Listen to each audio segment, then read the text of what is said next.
Natural. Lo que vamos a hacer ahora es codificar otras estructuras con números naturales. Hay formas obvias de hacer eso. Por ejemplo, un booleano lo podemos codificar como 1 verdadero, 0 falso.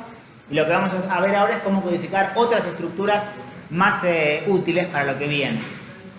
El tipo par lo podemos codificar con eso que vimos hace 2 clases, ¿se acuerdan? Esto que eran funciones primitivas recursivas que hacían esta operación, ¿se acuerdan? X, Y. ¿Se acuerdan de esta operación? 2 a la X por 2Y más 1 menos 1. Ahí podemos codificar pares.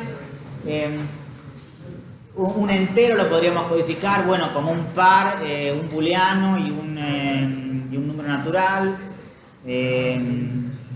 Las secuencias finitas de números naturales también sabemos codificarlas con, ¿se acuerdan? El producto de los primos elevados a los exponentes eran los elementos de la secuencia, ¿se acuerdan de eso? Eran todas funciones primitivas recursivas, por lo tanto computables. Y lo que vamos a ver ahora es cómo codificar programas en el lenguaje S. Pero para codificar programas en el lenguaje S, primero tengo que poder codificar variables, después codificar instrucciones y por último codificar programas. Así que voy a ir de a poco codificando esas 3 cosas. Entonces, ¿cómo codificar las variables? Es fácil, simplemente hay que listarlas en un cierto orden. Observen que cualquier programa en el lenguaje S tiene solo 3 tipos de instrucciones.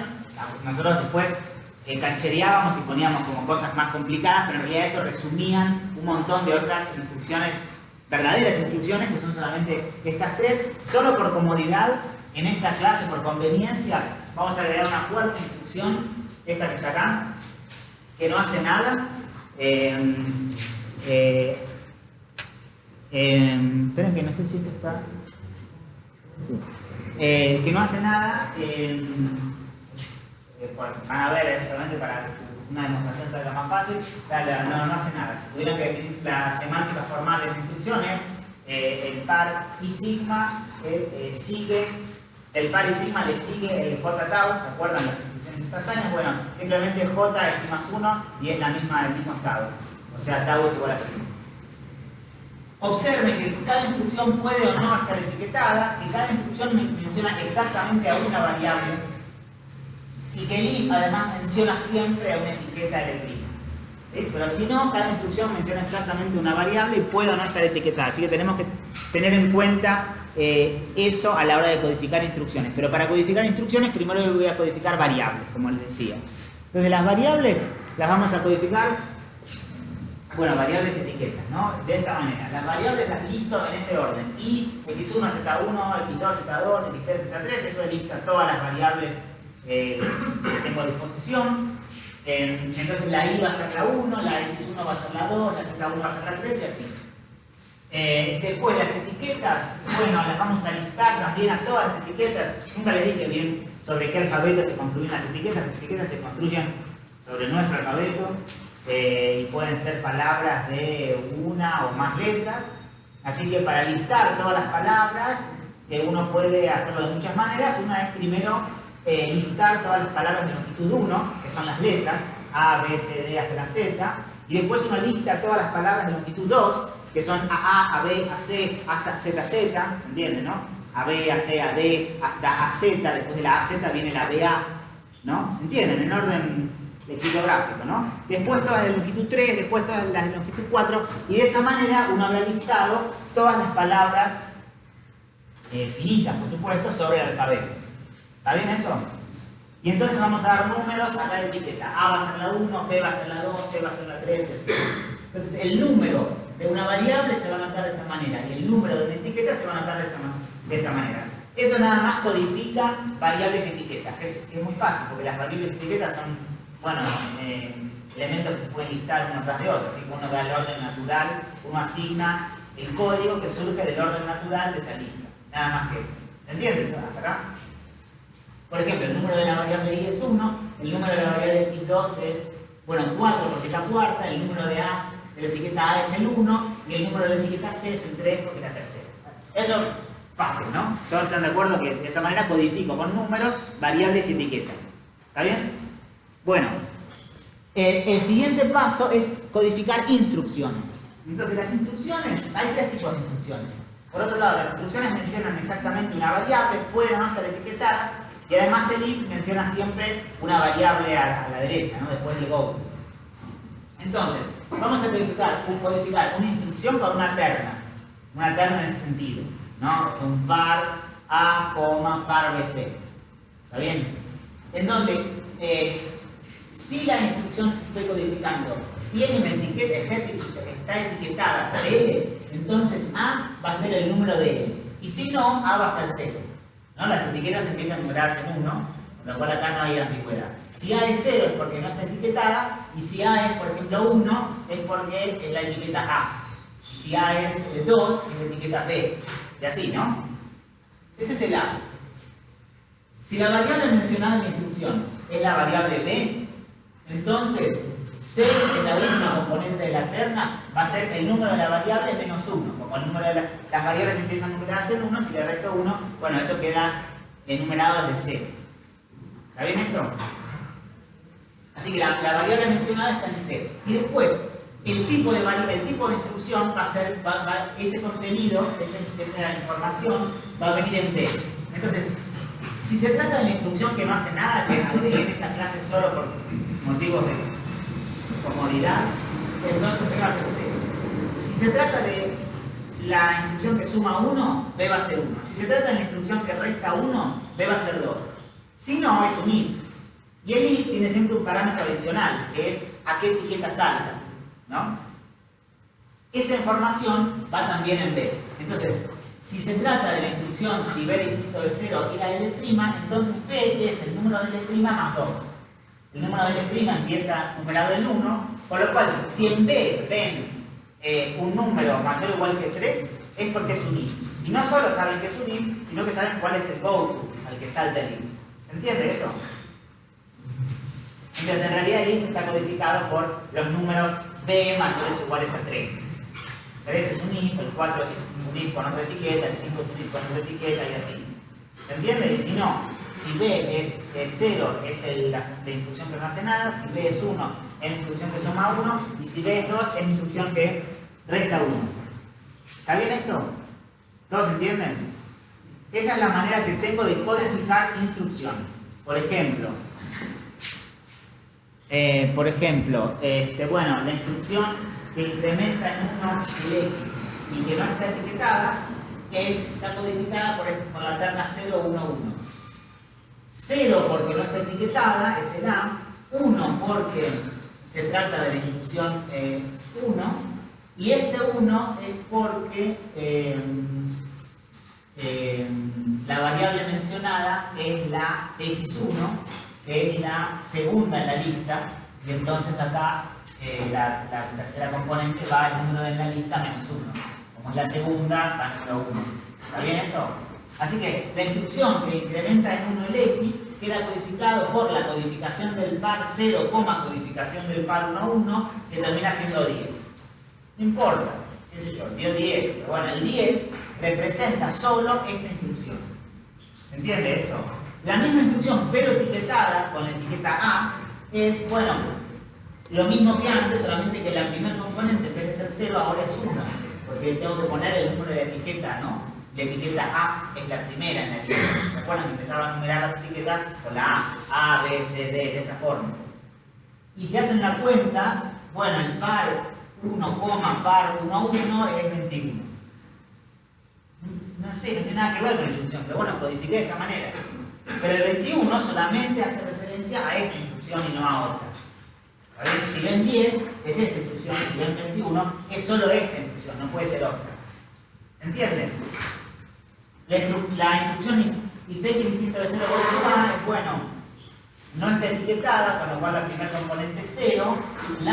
Se trata de la instrucción tipo 3 porque es un if y porque la variable mencionada en el if es la A, que es la primera, entonces esto es 1, entonces 1 más 2 es 3, que es este 3 que está acá.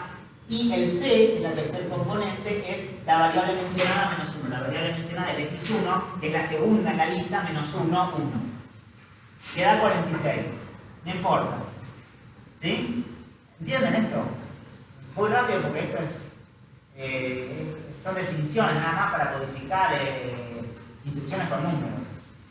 Pero nos ponemos de acuerdo en cómo hacerlo. ¿Está bien acá? ¿Tiene alguna pregunta? Bueno, esta instrucción que agregué en esta clase se codifica, observen justo, para eso la agregué, como el 0, porque no está etiquetada.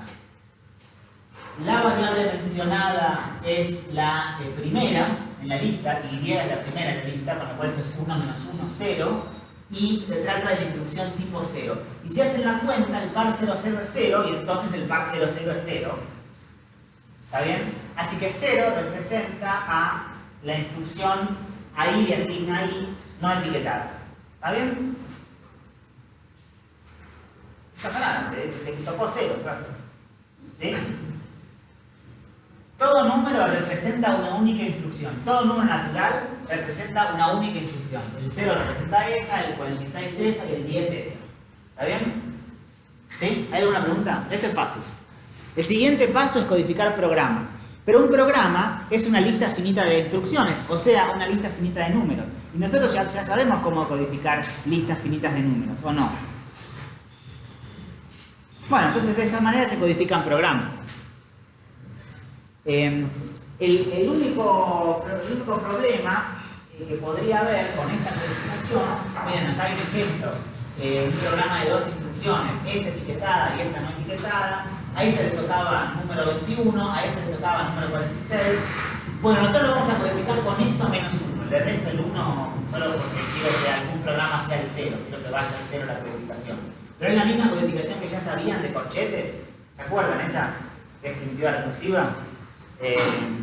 Solo que restándole 1 al final. Entonces la lista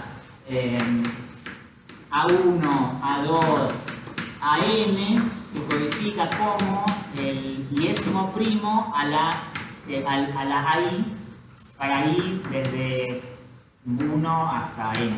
¿Está bien? ¿Se acuerdan esta? Entonces, por ejemplo, bueno, entonces nosotros no vamos a usar esta, vamos a usar esta. ¿Está bien? Este programa que tiene 2 instrucciones, la primera tiene el número 21 y la segunda tiene el número 46, se codifica como 2 a la 21 por 3 a la 46 menos 1. Es un número enorme, pero no importa, ese número codifica solamente este programa. ¿Está bien? ¿Cuál es el problema con nuestra codificación de listas? ¿Se acuerdan que tenía un pequeño... ¿Cómo? Claro, la cola de ceros. Eso, sí. Sí, no es efectivo. Entonces, eso sigue siendo un problema ahora, porque estoy usando la misma codificación, estoy usando la codificación de los corchetes. Entonces, ese mismo problema aparece acá, ¿no? Lo heredo por haber elegido esa forma de codificar. Entonces, tenemos que ponernos de acuerdo con algo más, que es lo siguiente. Bueno, ese programa ya saben, tiene número 2 a la 21 por 3 a la 46 menos 1, y ese programa, el programa que tenga esta instrucción, después esta instrucción y después esta instrucción, va a tener el mismo código. Entonces va a haber 2 programas distintos codificados con el mismo número. Como no queremos eso, lo que vamos a postular ahora es que ningún programa puede terminar con la instrucción codificada por el 0. ¿Y justo cuál era la instrucción codificada por el 0? Era esta. Una instrucción que no... bueno, es una instrucción que no hace nada. Justamente, entonces, si nos ponemos de acuerdo en que un programa no puede terminar con esta instrucción, entonces en la codificación no puede terminar con un 0. Entonces no hay cola de 0. Pero ustedes podrían decirme, no, pero si vos haces eso con los programas, te estás quedando corto, estás sacando poder de cómputo. No me saques una instrucción. ¿Por qué? Yo a lo mejor podía resolver una función con un programa que terminaba con esta, y si no me dejas usar esta en el final, entonces no lo puedo resolver. Pero no, eso no pasa porque esta instrucción no hace nada. Entonces, si ustedes agarran el programa que terminaba con esta instrucción, ese programa computa una cierta función parcial. Si le sacan esa instrucción del final, sigue computando la misma función parcial. Porque esta instrucción no hace nada.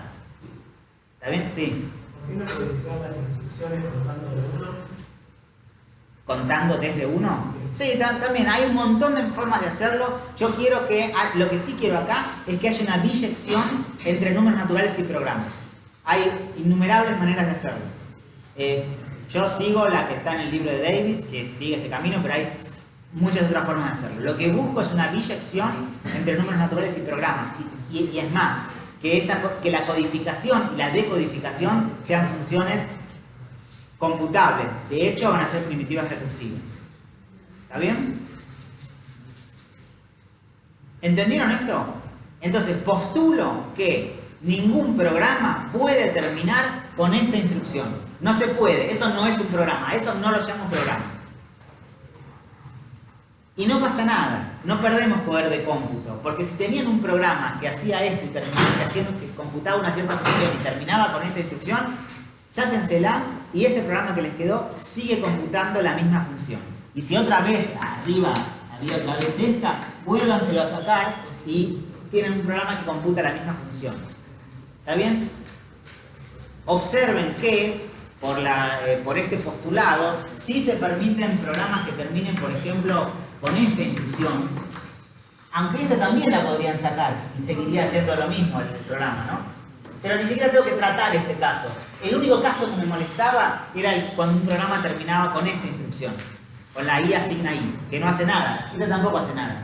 ¿Está bien? ¿Se entiende?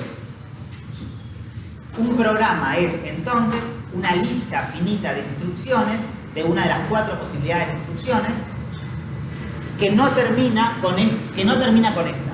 Entonces, en la codificación no hay cola de ceros. ¿Está? Listo. Eso es un programa a partir de ahora. Bueno, eso es lo que les acabo de explicar, es esto que está acá escrito. Entonces, si terminamos con esta instrucción, simplemente se la saco, total es lo mismo. Quiero decir, no es el mismo texto. Este es un texto que tiene 3 renglones y otro es un texto que tiene 2 renglones. Pero la función que computa es la misma. ¿Está bien? Sí. No llegué a ver cómo se computaba desde la terna esa Sí. hacia un número sólido. ¿Cómo a partir de la terna recuperar la instrucción? Claro. Bueno, aquí hay una única solución a una terna igual a un número, ¿no? Por ejemplo, si tenían un número cualquiera, ¿no? Es igual a un número algo, 1235, hay una única solución para A, B, C que te da 1235. ¿Cómo se computa? Bueno, con las funciones primitivas recursivas que vimos en aquel momento. Se puede, no importa, es fácil. Pero lo importante es que hay una única solución. Hay un único valor de A, B, C que codificado de esa manera da 1235. Eso es lo único importante. O sea, eso lo ponemos en nosotros. No. ¿Cómo codificar las instrucciones? Se codifican de esta manera. De esta manera, eso está fijo. Las instrucciones se codifican así, con una terna A, B, C, donde A es eso, B es eso, C es eso. ¿Está? No, lo que digo es cómo llegar a ese número. ¿Cómo llegarle? Bueno, sí. Sí, no, que podemos elegir nosotros. Es el método, sí, igual es una función primitiva recursiva, lo vimos hace 2 clases, ¿está bien? Bueno, miren entonces, ahora viene la parte más interesante de la clase. El teorema de Cantor, escuchen, esto es muy lindo, en serio. ¿Eso fue por Cantor? El conjunto de las funciones totales de naturales en naturales es un conjunto no numerable. ¿Saben qué quiere decir numerable? Un conjunto es numerable cuando, infinito numerable, cuando puede ser puesto en biyección con los números naturales. Es una medida del infinito. Es un infinito tan grande como el de los números naturales. Eso quiere decir infinito numerable. Hay infinitos más grandes que los numerables, los no numerables. Y dentro de los no numerables hay muchas clases de infinitos no numerables. El conjunto de números reales, por ejemplo, no es un conjunto numerable. El conjunto de esa demostración es esencialmente igual a esta demostración que estoy por dar ahora. Que es el que dice que el conjunto de funciones de naturales y naturales no es numerable. Y que no es numerable quiere decir que no puede ser puesto en biyección con naturales. Y en el fondo eso quiere decir que no se pueden listar. Es decir, esta es la primera función, esta es la segunda, esta es la tercera, esta es la cuarta, esta es la quinta, porque si pudiera hacer eso, entonces estaría en biyección con los números naturales. Justamente les acabo de decir, esta es la primera, esta es la segunda, esta es la tercera. ¿Está bien? Entonces, ahora va una demostración muy simple de Cantor, pero muy hermosa también, de que el conjunto de funciones de naturales y naturales no es numerable. Y es asombrosamente simple. Suponemos que sí, que es una demostración por el absurdo. Suponemos que sí es numerable. Entonces puedo numerar todas las funciones. Está la función f0, la función f1, la función f2. Entonces, listo, esto no es efectivo, no es nada numerable, es nada computable, quiero decir, es una demostración matemática, ¿no? Entonces, enumero todos los valores de la función f0. Los valores de la función f0 son f0 en 0, f0 en 1, f0 en 2 y así. ¿No? Acá están todos los valores de la función. Después, listo, todos los valores de la función f1. La función f1 tiene valores, bueno, en 0 tiene valor f1, 0, en 1 tiene valor f1 en 1, en 2 tiene valor f1 en 2 y así. ¿Está bien?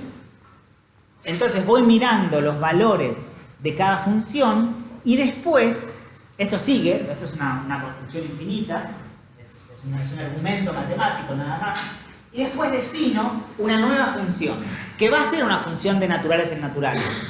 Y la función que defino es esta, es la función g, que en x vale f sub x en x más 1. O sea, en x es la xésima función de la lista, evaluada justamente en x, y a eso le sumo 1. Esta es una función de naturales en naturales, por lo tanto tiene que estar listada, es alguna de estas.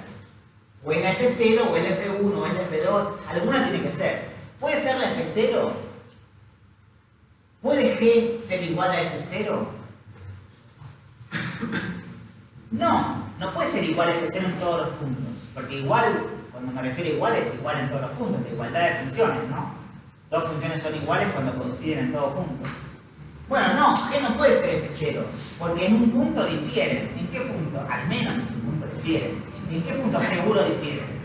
En 0, claro, porque f0 en 0 vale f0 en 0, pero g de 0 vale f0 en 0 más 1. Entonces no puede ser el mismo número. Entonces g puede ser f1. No, por el mismo motivo. En al menos un punto difieren. Porque f1 en 1 da f1 en 1 y g en 1 da f1 en 1 más 1. Entonces no puede ser f1, no puede ser f2, no puede ser ninguna de las f's listadas. Absurdo, porque yo dije que listaba todas las f's de naturales en naturales. Sin embargo, g no está listada. ¿Entienden? ¿De dónde vino el absurdo? Bueno, de suponer que podía listar todas las funciones de naturales en naturales. Entonces, las funciones de naturales en naturales no se pueden listar. No se pueden poner en biyección con los números naturales. Pero vos podés codificar que codificamos las funciones en una número natural. Codificar, sí, codificar en el lenguaje matemático es esto que ven acá escrito. Esta es una demostración matemática, no tiene que ver con computabilidad. Cantor la hizo mucho antes de que se pusieran a pensar en... Pero si vos la codificás te va a dar un único número y ahí tenés como... Bueno, en el mundo de las funciones computables que se pueden computar, la cosa cambia y en el fondo el principal resultado que vamos a ver en la clase de hoy tiene que ver con eso. Por ahora estoy hablando solo en el mundo matemático. Acá no hay codificaciones porque son funciones matemáticas, no estoy hablando de programas. Acá no hay programas. Algunas veces tal vez son computables, otras no sé. ¿Está bien? Esto es en el lenguaje matemático. Se podría haber empezado con esto sin antes contar nada de funciones primitivas recursivas, ni computabilidad, ni nada. Y lo hubiesen entendido igual. ¿Está bien? ¿Entendieron el argumento? Es un argumento por el absurdo. El argumento supone que se pueden listar todas las funciones de naturales en naturales y construye una que no está listada. Ese es un absurdo, porque habíamos partido de la suposición de que se podían listar todas las funciones de naturales en naturales. Y la función que se construye el argumento es esta, que ven, tiene algo de autorreferente, tiene algo de diagonal, cuando se llaman argumentos diagonales. Es justo la xésima función en x, precisamente. Es la xésima función, la que se llama f sub x, evaluada justamente de algún modo en su nombre, en x. Porque x es el nombre de f sub x, de alguna manera, ¿no? ¿Está bien? Eso, digo, es una intuición que les transmito. La demostración es muy simple por el absurdo, ¿no? construye una función que ciertamente es una función de naturaleza natural, sin embargo no está listada. ¿Está bien? ¿Entendieron esto todos? Entonces el conjunto de las funciones de naturaleza natural no es numerable, y son infinitas. Eso quiere decir que es un conjunto infinito más grande de algún modo que el infinito de los números naturales, que se llama infinito numerable. Entonces hay distintos tamaños de infinitos.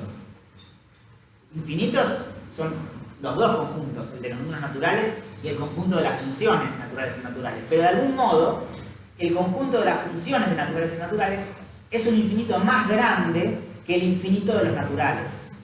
Porque no se pueden poner en biyección uno con otro. ¿Está bien?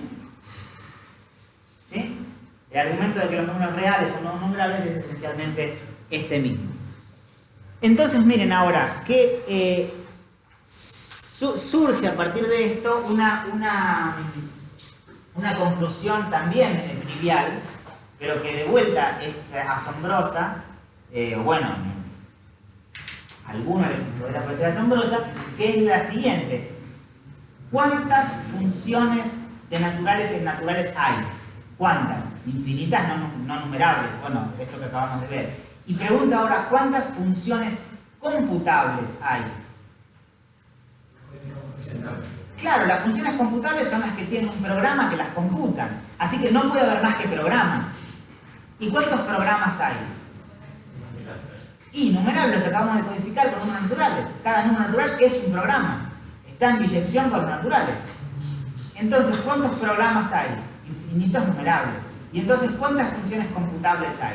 Como mucho infinitas numerables, no puede haber más. Pero ¿cuántas funciones a secas hay? No numerables. Entonces tiene que haber funciones no computables. Porque el infinito de las funciones a secas es un infinito más grande que el infinito de las funciones computables. Entonces tiene que haber funciones que no sean computables. De hecho, tiene que haber una cantidad no numerable de funciones que no son computables. Porque las computables son solo numerables. ¿Está bien? Eso responde a una pregunta que había hecho al principio sobre, bueno, ¿habrá funciones no computables? Bueno, sí, hay un montón de funciones no computables. Pero es un argumento muy simple y es solo un argumento por cardinalidad. Es solo por el hecho de que es tanto más grande el conjunto de las funciones de naturales naturales que el conjunto de las funciones de naturales naturales computables, es tanto más grande el primero que el segundo, que tiene que haber muchos elementos en el primero que no están en el segundo. Y esos elementos son funciones no computables. ¿Está bien? ¿Se entiende esto? Sí. Es el mismo cardinal que el de los reales. Sí, el mismo. ¿Entendieron hasta acá? Bueno, entonces, hay un montón de funciones no computables. Muy bien, eso lo creímos. La siguiente pregunta es ¿cuál? Denme una. Díganme una. ¿Cuál? ¿La suma? No, la suma es computable. Bueno, estoy hablando de funciones de naturales y naturales. No sé, 2 a la x. No. No sé, el enésimo primo. No, ¿cuál? No sé, una torre de x a la x a la x a la x. Factorial, ¿cuál? ¿Cuál función no es computable? Igual, no es importante que sea solo de naturales, podrían ser de pares naturales, eso no, nada cambia. Todo lo que dije vale para funciones de tuplas de naturales y naturales, ¿no? Tampoco está ahí el problema, ¿sí?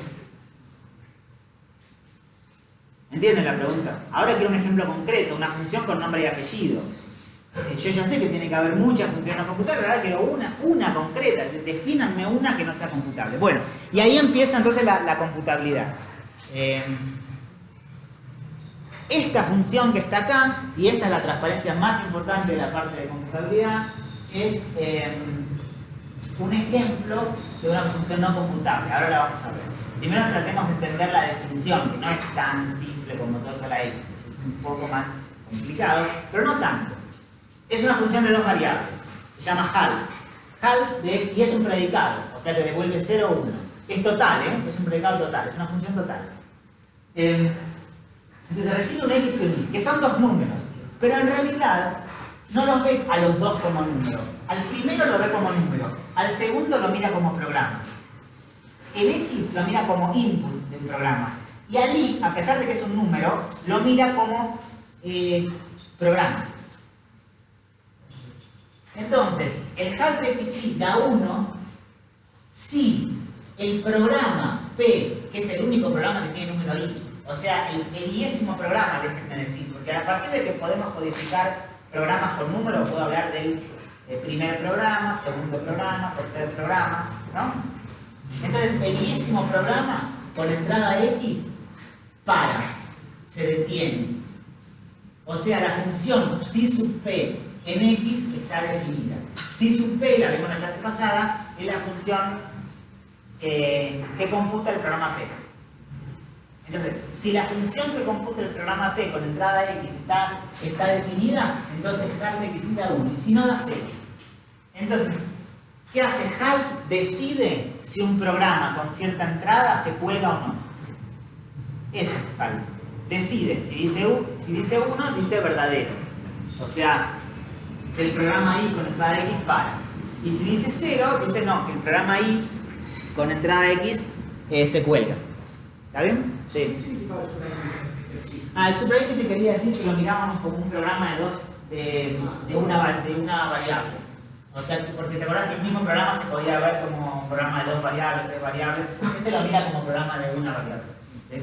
Por eso pongo una entrada. Siempre tiene que coincidir lo que pongo como superíndice y la dimensión de la tupla que pongo como entrada, ¿no? ¿Está? Eso. Bueno, ahora miren.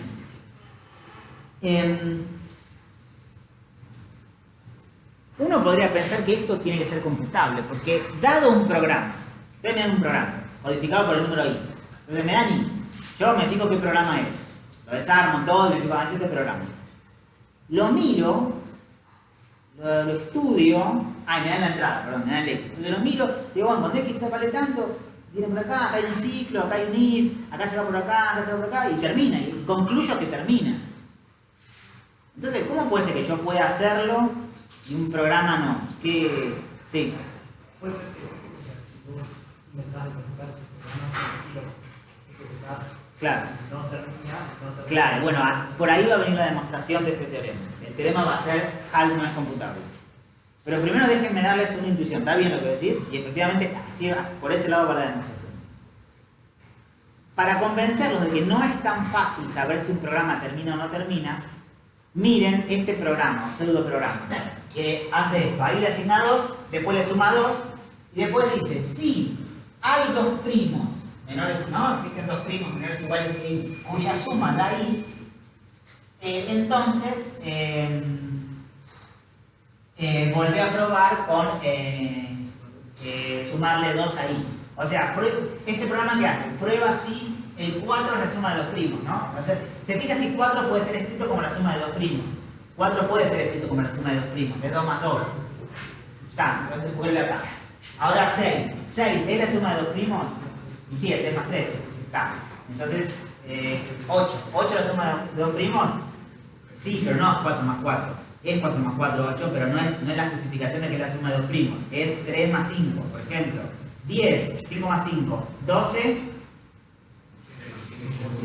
7 más 5, 14. 7 más 7. 16. Muy bien. Bueno, entonces, ¿este programa se cuelga o no? Y fíjense que este programa no tiene entrada, es independiente de la entrada. ¿Se cuelga o no se cuelga? Y, bueno, hasta 16 que dije se cuelga. Hasta 12, no sé cuánto dije. Pero ¿será que se cuelga a secas? No, yo probé con algunos valores de ahí. Y bueno, nadie lo sabe. No se sabe. Es una conjetura muy famosa en matemáticas. Si todo primo mayor que 2 es la suma de dos primos. Todo par mayor que 2 es la suma de dos primos. No se sabe. Entonces, es tan difícil probar que este programa se cuelga como probar la conjetura de Goldbach. ¿Está bien? Entonces, si alguno de ustedes tiene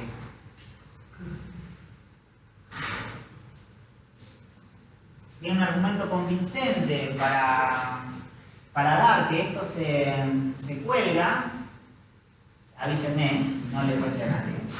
Yo no le digo qué hacer. ¿Está bien? Un argumento convincente para mostrar que no se cuelga es bastante fácil. Pruebe con el primo, y va a ser un primo grande, eso sí les aviso. Pruebe con el primo que tendrá, no sé, cientos de miles de dígitos. Está bien, pruebo que da, no es la suma del primo. El primo no, perdón, pruebo con el par, no sé cuántos dígitos, y esa no es la suma del primo, listo. Pero parece más difícil probar que se cuelga. ¿Sí? Igual, nadie encontró ninguna de las dos cosas, ni la prueba de que se cuelga, ni un par muy grande. ¿Está bien? ¿Sí? Entonces, si este programa tiene código E, entonces HAL de XC es 1, si solo si el programa que computa P, que es el que tiene el número E, para. Y esto pasa si solo si la conjetura de Goldbach, que es la que dice que todo par mayor que 2 en la suma de dos primos, es falsa. ¿Está bien? ¿Sí? ¿Se entiende esto? Bueno, entonces no es tan fácil saber si un programa se cuelga o no. Miren, la función HALT no es computable. Este es el resultado fundamental de Turing del 36, aunque en realidad el paper de Turing del 36 prueba otra cosa más, que es una consecuencia de esto, y es que la lógica de primer orden, que es la que vamos a ver en la parte de lógica, es indecidible, es también no computable en un sentido muy preciso que vamos a ver al final de la parte de lógica. Pero esto inaugura de algún modo el estudio de la computabilidad, el estudio de las funciones que son o que no son computables, y en realidad la computabilidad se encarga de estudiar las funciones que no son computables y qué grados de incomputabilidad existen. ¿Sí? Y la demostración de esto es también muy simple y muy linda, y está inspirada, por supuesto, en el resultado de Cantor que acabamos de ver. ¿Sí? Miren, la demostración es muy fácil. Supongan que HALT es computable. Supongan que HALT es una función computable. Entonces, esperen, si escribo acá, por ahí no se acuerdan quién era HALT. HALT es esta función. HALT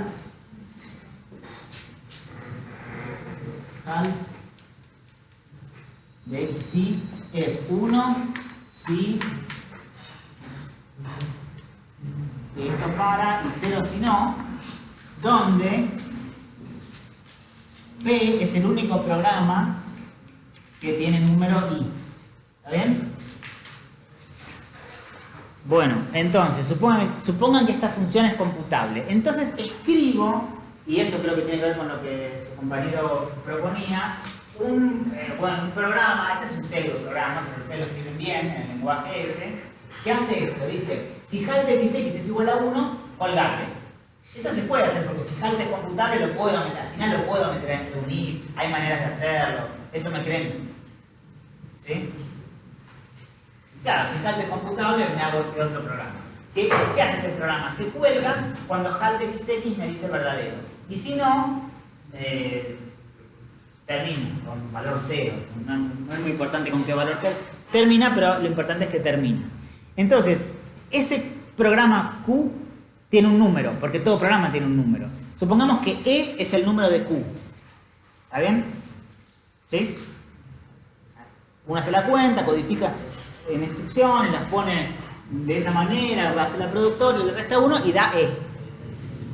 Entonces, ¿qué función computa el programa Q? Bueno, la función psi sub Q. ¿Cuánto vale psi sub Q? Bueno, psi sub Q vale 0 si HALT de xx es falso, porque si esto es falso, bueno, devuelve el valor de y, que es 0. Y si no, si HALT de xx es verdadero, y se cuelga, ¿ven? Que se cuelga porque dice go to A, se cuelga. Entonces la función se indefine en ese caso. Entonces, ¿qué función computa el programa Q? El programa Q computa esa función que está ahí, una función parcial, como todo programa. Todo programa computa una función parcial. Algunas son totales también. Esta no es total. ¿Está bien? ¿Hasta ahí se entiende? Bueno, miren. Entonces nos preguntamos ahora, ¿cuánto vale half de xe? Esta función. Half de xe. Half de xe, de acuerdo a esta definición, va a ser 1, si, solo si. Y bueno, si, solo si. Si sub q, porque q es la que tiene el número e. Si solo si sub q está definido. ¿No es cierto? Esto es solo por definición de Hall. Este si solo si es por definición de Hall. Bueno, y por esto que está acá arriba, ¿no? Por el hecho de que q computa esta función que está acá. ¿Está bien? ¿Lo ven eso? Y si sub q en x está definido, no en este caso, ¿no? Entonces eso pasa si solo si half de xx es distinto de 1, porque si half de xx es igual a 1, la función se indefinida. Entonces se define en el si no en el igual a 1. Tenemos esto que está acá. Esto que está acá, por ahora no es una contradicción. Porque acá dice half de xc y acá dice half de xx. Pero observen que esto vale para todo x. Esto vale para todo x. ¿Cómo llegamos a una contradicción ahora? Diciendo en particular vale para x igual a e. Entonces, porque si esto vale para todo x, en particular vale para x igual a e. Y cuando x es igual a e, ¿qué dice esto? Dice half de xe igual a 1, si solo si, half de ee igual a 1, si solo si, half de ee distinto de 1. Esa es una contradicción. ¿Lo ven? ¿De dónde vino la contradicción? La contradicción vino de suponer que half es computable. Entonces half no es computable. ¿Está bien? Ahí tienen una función perfectamente definida. Bueno, me podrán decir que para alguien que no sabe qué es psi sub p, no se entiende, de verdad. Pero ustedes que saben lo que es psi sub p, es una función que a veces toma el valor 0 y a veces toma el valor 1. Esta función no es computable. Ningún programa puede computarla. Ningún algoritmo puede decidir si un programa y una entrada van a provocar que el programa con esa entrada pare o se cuelgue. Decidir si un programa para o se cuelga, en general no es computable. Casos particulares sí, por supuesto. En un programita del algoritmo 1, yo lo mido, posiblemente se cuelgue. No se cuelgue, depende. Si lo uso un docente, seguramente se puede. ¿Está bien? Casos particulares se puede, pero en general no hay un método efectivo para decidir si un programa escrito en el lenguaje S de una entrada se cuelga o no. ¿Está bien esto? ¿Entendieron la demostración de Hall? Bueno, entonces,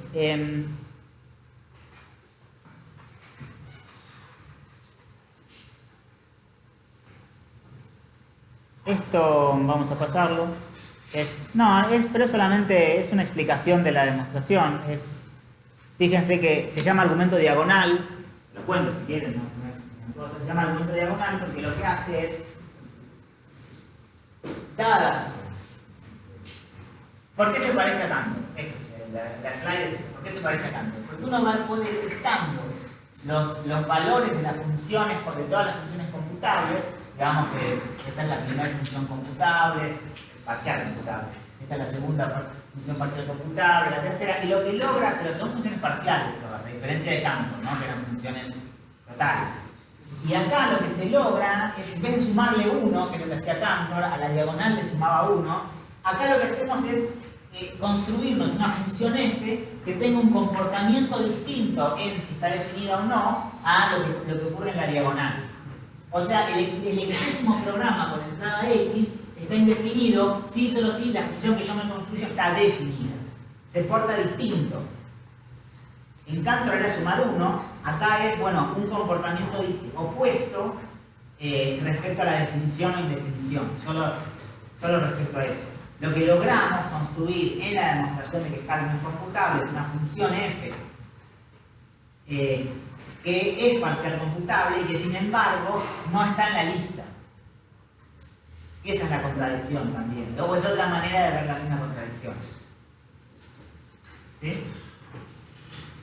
En eso se parece a la demostración de Cantor.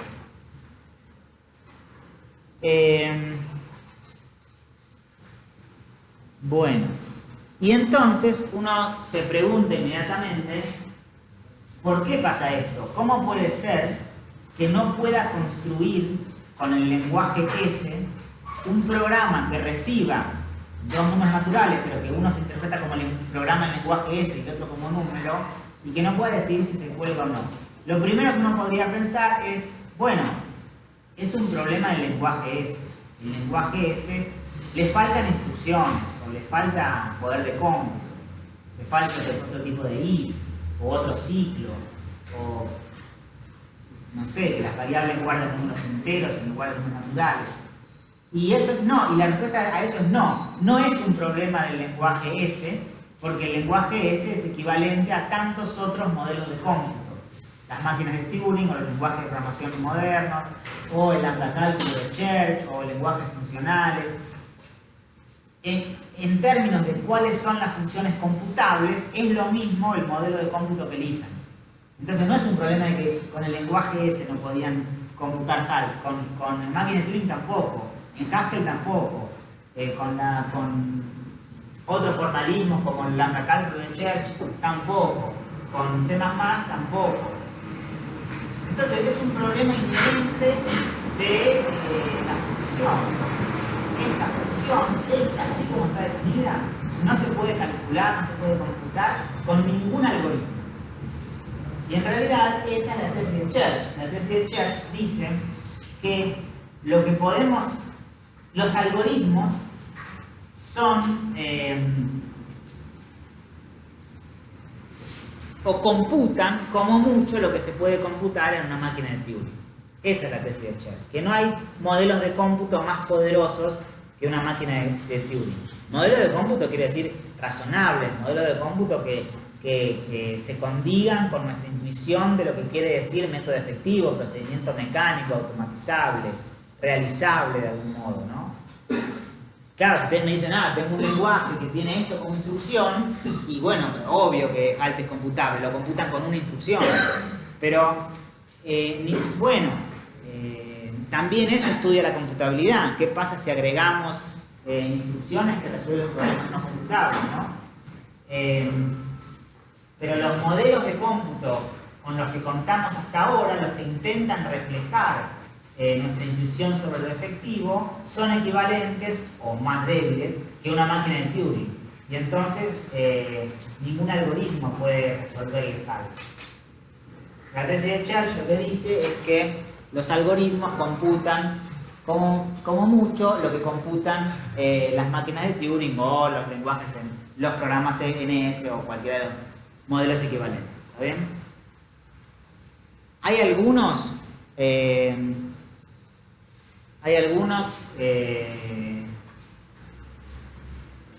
pocos investigadores que estudian algo que se llama hipercomputación, que estudian, pero no porque se crean que realmente reflejan, me parece, que reflejan la intuición de lo efectivo, estudian otros modelos no estándar de cómputo. Por ejemplo, un modelo en el que una instrucción demora, la primera instrucción en ser ejecutada tarda 1 segundo, la segunda instrucción tarda medio segundo, la tercera instrucción 1/4 de segundo, 1/8 y así. Entonces, de algún modo, en 2 segundos habrán realizado un cómputo infinito. Y si uno tiene una arquitectura, adecuada para ese modelo de cómputo, uno podría decir, se pueden computar cosas que no se pueden computar con las máquinas de Turing. Sin embargo, ese modelo que demora la mitad de tiempo, ¿no? Cada instrucción demora la mitad de tiempo que la anterior, es criticable, ¿no? Porque de alguna forma en finito tiempo realizó infinitas cosas, infinitas operaciones. Eso es lo que no convence mucho. ¿Está bien? Igual es una comunidad de investigadores pequeña. Hipercomunidad. Es la hipercomunidad. Hypercomputation. Bueno, o High for Computability. ¿Entendieron hasta acá? Tesis de Church dice eso que está ahí. Todos los algoritmos para computar en los números naturales son computables según el modelo de según las máquinas de Turing. Y no es algo que se pueda demostrar o refutar, porque tiene un enunciado informal, ¿no? ¿Qué es un algoritmo? Sí, a nosotros nos parece que es un algoritmo, algo que dice qué hacer. Y si el algoritmo tiene esta instrucción, entonces no. ¿Está bien? ¿Se entiende? ¿Hay alguna pregunta? HALT no es computable en ningún modelo de cómputo. No es un problema del modelo de cómputo, es un problema de la definición de esta función. Esta función no es computable. ¿Está bien? Bueno, entonces, lo que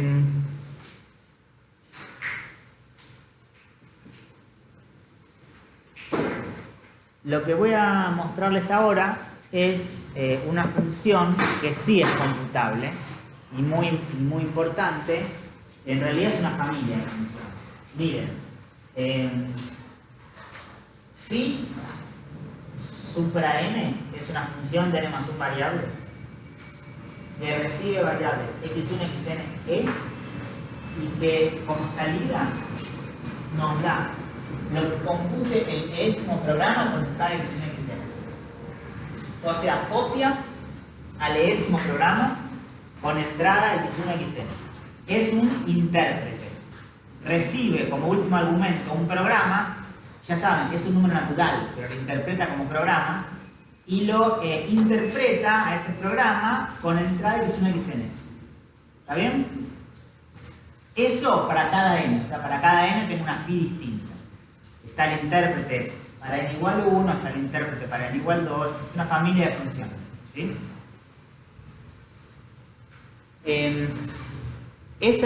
Todas esas funciones son computables, eso es lo que vamos a ver ahora.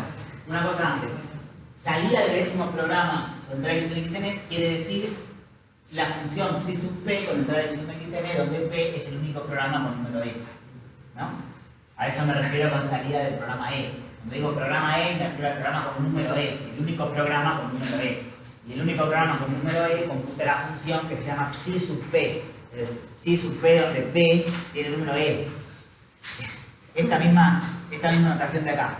Es un poco incómodo porque vamos a trabajar con psi y con phi, porque las textos se llaman phi. ¿Está bien? Es más o menos lo mismo, es muy parecido phi y psi. ¿Está bien? Bueno, ven, phi de x1, xn, e es psi sub el único programa con número e con entrada x1, xn. ¿Está bien? Más o menos habla de lo mismo. Pero una tiene como subíndice un programa y otra tiene como último argumento un número que es el programa. ¿Está bien? Bueno, entonces lo que vamos... No sé si usé una anotación antes. No. Vamos a ver el resultado de que para cada n, phi supra n es una función parcial computable. O sea que hay un programa que computa la función phi. Eso para cada n. Aplicamos un n y tenemos un programa. Para otro n hay otro programa. ¿Está bien? ¿Se entiende lo que vamos a ver ahora? Ahora vamos a ver una función que sí es parcial computable, a diferencia del HALT. ¿Sí?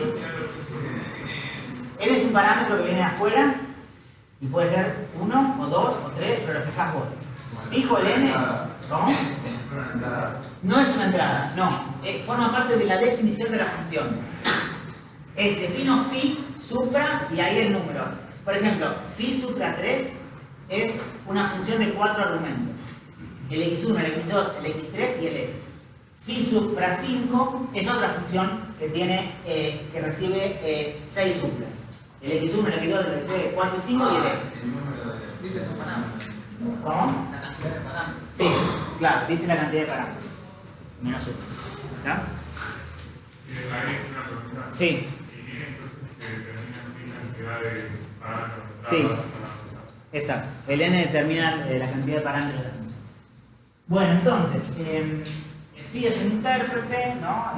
Bueno, que copia lo que recibe como último argumento, lo interpreta como programa y lo copia, ¿no? Hace lo mismo que el programa. Entonces, ¿cómo vamos a programar esto? Porque acá hay que ver que sí es parcial computable, por lo tanto tenemos que dar un programa que lo compute, tenemos que programar.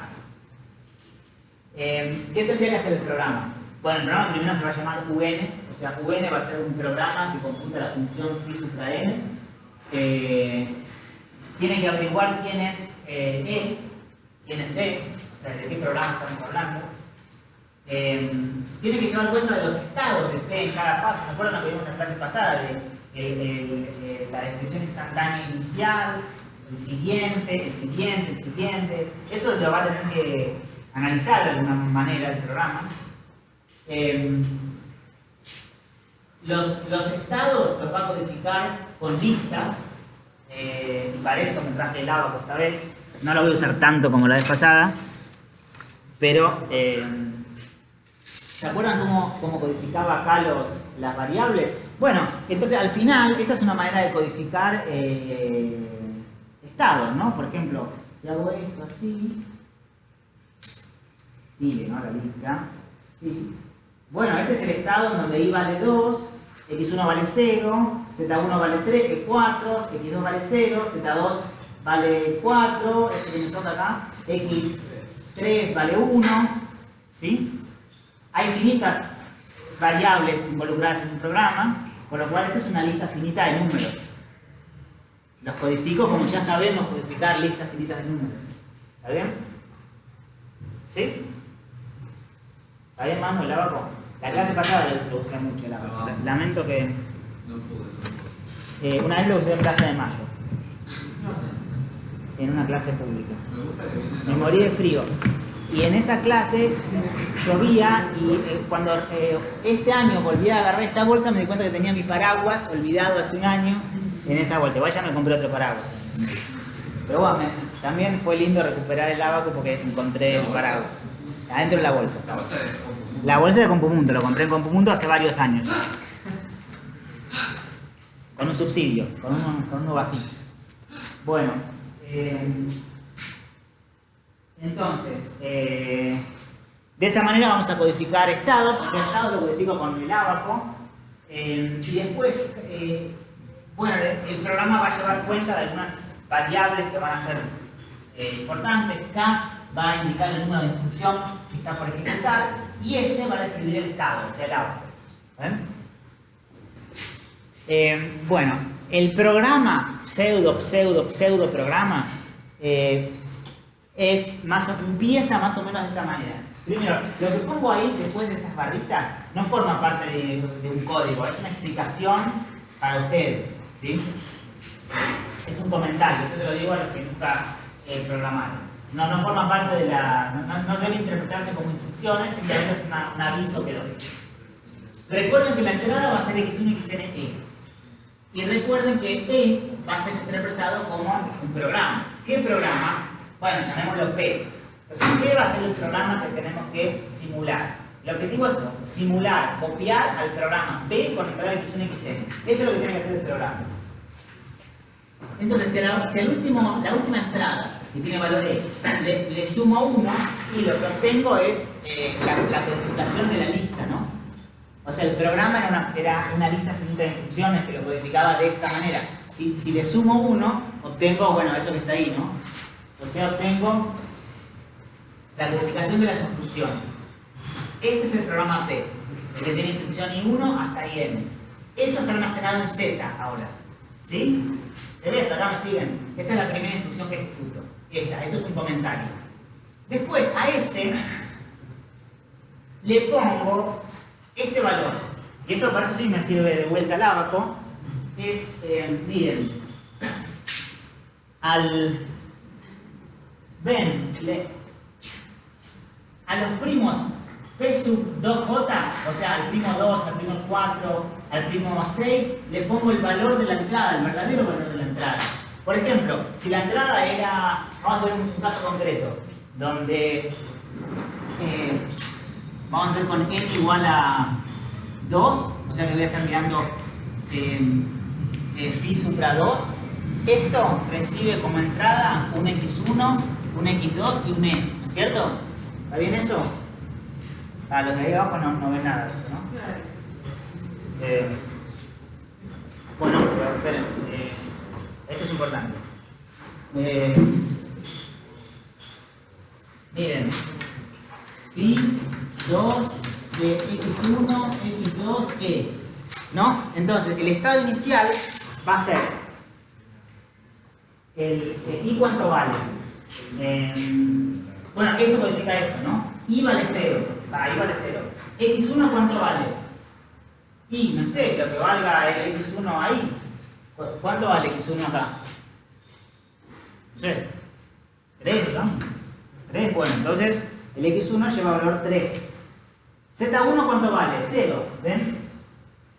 Porque solamente los primos pares le pongo el exponente XJ, o sea, el Z1 acá vale 0. ¿Y X2 cuánto vale? Y no sé, lo que valga ahí, ¿cuánto vale ahí? 4, ¿este es 4? Bueno, 4, entonces acá 4. ¿Está bien? ¿Se ve? Y a lo mejor el programa tenía más variables, muchas zetas, y entonces a todas esas les doy valor 0, porque inicialmente todas las variables z valen 0. Y las otras x también les doy valor 0, porque ya no forman parte de la entrada. Así que así es el estado inicial. ¿Ven? Codificado de esta manera. Así. Bueno, este es el estado inicial si lo estoy ejecutando con valor 3 y 4. ¿Entienden? Ponen la entrada donde va la entrada y el resto 0. ¿Está bien eso? Se codifica de esa manera. La productoria de los primos pares elevados a la x. x1, x2. ¿Se entiende? ¿Seguro se entiende esto? Es una manera de codificar el estado, cómo vienen las variables. ¿Sí? ¿Seguro? Bueno, y después acá le pongo el valor 1 porque está a punto de ejecutar la primera instrucción. Esta es una parte del programa. Sigue. ¿Qué hago ahora? Bueno, ahora viene un ciclo en realidad. Ven que hay una C ahí. Esto va a ser todo un ciclo que viene más abajo y vuelve acá. Entonces dice, si K, que era la variable que indicaba qué instrucción tenía que ejecutar, que inicialmente es 1, pero que después va a cambiar. Si K es la cantidad de instrucciones más 1, o K es igual a 0, me voy a F. O sea, esta F va a salir del ciclo. Va a decir F de fin. Le pone un moño y sale. ¿Está bien? Lo de que K sea la longitud de Z más 1 se entiende un poco porque querría decir como que se cayó después de la última instrucción, ¿no? Y ahí tenía que parar. Lo que no se entiende tanto es por qué también para cuando K es igual a 0. Pero ya vamos a ver por qué. Igual, ahora K es 1, porque estoy a punto de ejecutar la primera instrucción. ¿Está bien? Entonces ahora, fíjense, analizo la késima instrucción, ¿no? Z tenía el valor de la codificación de las instrucciones. Por lo tanto, Z de K es, bueno, I sub K, la késima instrucción, la codificación de la késima instrucción. Y la codificación de la késima instrucción es la terna ABC. ¿Sí? Esta es una explicación, no es parte del código. ¿Se entiende? Imaginemos que la késima instrucción es de la forma ABC. Terna ABC. ¿Está bien hasta acá? ¿La terna es una extensión o es el nombre que le doy ahora. Imagino que I sub K tiene esta forma. ¿Sí? Codificado como vimos al principio de la clase. Entonces, si a U le pongo la parte derecha de RK, de ZK, la parte derecha, evidentemente U me queda con el valor PC. Y si a P le pongo una variable que llamo P, le pongo el primo sub R de U, o sea, este valor que está acá, y a eso y más 1, eso me da el código de la variable mencionada en la késima instrucción. Porque ya no se acuerdan, pero en C almacenaba justamente eso. Y P sub eso, o P sub eso más 1, es el primo que le corresponde a la variable mencionada en la késima instrucción. ¿Sí? Por ejemplo, si la késima instrucción mencionaba la variable x1, ¿cuál va a ser el primo para x1? el 3, que es el primo que le corresponde a la segunda variable. Este es el primo 2, este es el primo 3, este es el primo 5, este es el 7. ¿Se entiende? Cada variable viene asociado con su número y por lo tanto con un orden de primo. ¿Está bien? ¿Sí? O sea, esto que ven acá es 2 a la 0 por 3 al cubo por 5 a la 0 por 7 a la 4 por 11 ¿sí? A la 0 por 13 a la 0 por 17 a la 0, o no sé si es primo en el medio, no importa, ¿entienden, no? Después del 13 que viene. Bueno. Entonces, P contiene el primo asociado a la variable mencionada en la késima instrucción del programa P. Eso es P, por eso se llama P de primo. ¿Está bien? Sigue el programa. Empezó el ciclo, esto que viene ahora sigue abajo, ¿no? Entonces ahora viene un case, un if, ¿no? Tengo que ver qué hacer. ¿Qué hacer? Depende, por supuesto, del tipo de instrucción. Entonces digo, si, bueno, recuerden que U era BC. Si left de U, left es esta B. Ya no se acuerdan, pero esta codificaba el tipo de instrucción. Entonces, si esta B es 0, 0, ¿se acuerdan? Era una instrucción que no hacía nada. En ese caso voy a N de nada. Es como una subrutina que viene ahora. N de nada, no hace nada, bueno, hace algo, pero ¿ven?